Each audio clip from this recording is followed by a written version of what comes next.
Недавно женщина, лет 70 или около, одна, в горном массиве,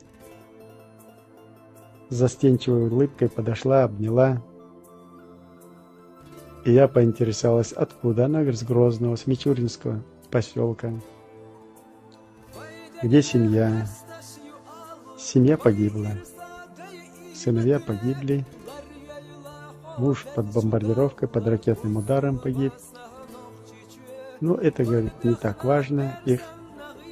Это воля Всевышнего.